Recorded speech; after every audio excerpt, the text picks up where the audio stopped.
top three at the moment. I mean, how kind of far away do you think you are from bridging that 8 to 10 points to the Sounds?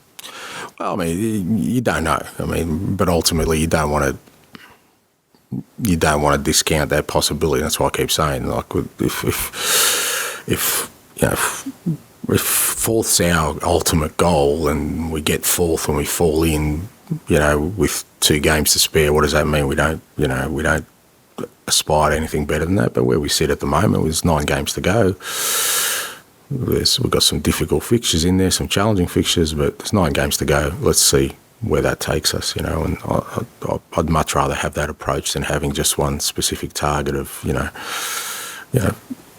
it would probably make my life easier if I just said, you know what, if we make Champions League, it's great, because then everyone thinks I've done a great job. But from my perspective, I keep saying it, is that, I look at teams who made the Champions League this year from last year, and that wasn't a catalyst for them kicking on. And it's not their fault, because it's more demanding. But what I'm saying is, if you rest on just that, and I'm not going to let this club rest on just where we finish this year. Whatever we finish this year should be a foundation for us being better next year. But just in terms of the bigger picture, obviously there are 3 clubs that have had way longer with their current managers than you've had here. Yeah. You've talked about building a project, and you said there, I think, in 12 months, I hope people are looking at us differently. I mean, do you expect to be in the title race in 12 months, for example? I hope so, yeah. Otherwise, why am I doing what I'm doing? If I don't want to be, that's why I came to the club. They didn't bring me to the club. As somebody said to me last week, just do your job, Ange. And my job is to come here and try and bring success. And if you don't think you're going to be in the title race in 12 months' time, then I don't know why I'm here. Who said that to you last week? Oh, just a couple of confidants who straighten me up every time I wobble. And can I just ask you about tickets? Including my wife too, by the way. Very often, yeah. And can I ask you about a ticket price protest that some fans turned their back in the 65th minute on Saturday and protested the seating concessions. There was a protest at City yesterday at Bannerman Stand as well. I mean, you've spoken a lot about your time at South Melbourne and how that felt like more of a club and a kind of sanctuary. I wondered if you think Premier League clubs in general are kind of losing that community element. Yeah.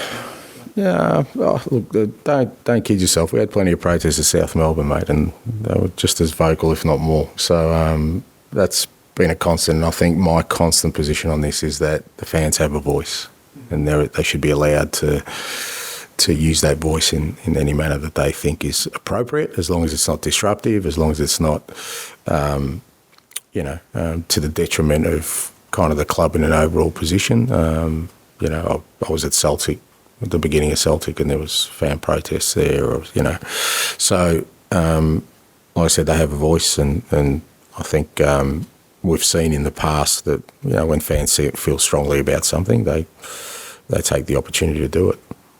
While it's quiet, can I ask you a slightly offbeat one? There's a documentary about Pushkas in Australia that I've watched recently. Okay. Training some Australian journalists. You appear on it.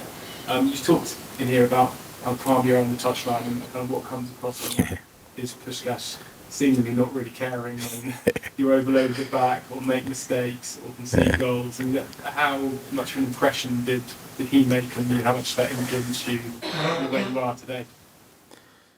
Yeah, I mean, look, we're in the grand final, which was the title decider, going to penalties, and he didn't even move from his seat. He was like, I've played in World Cup finals, I've seen it all, mate. This is not pressure. It had an impression on me. But again, you can't fake that. That's got to be part of who you are. I can't, just because the great man, was able to be so calm, on the bench, doesn't mean that I'm going to be like him, because I'm not. It has to be part of your personality. But not much got him too rolled up either way, and it was part of the beauty of him as a man that he really boiled down things to pretty simple notion that, boys, it's a game of football. That's all it is, and you're either going to win, you're going to lose, or you're going to draw.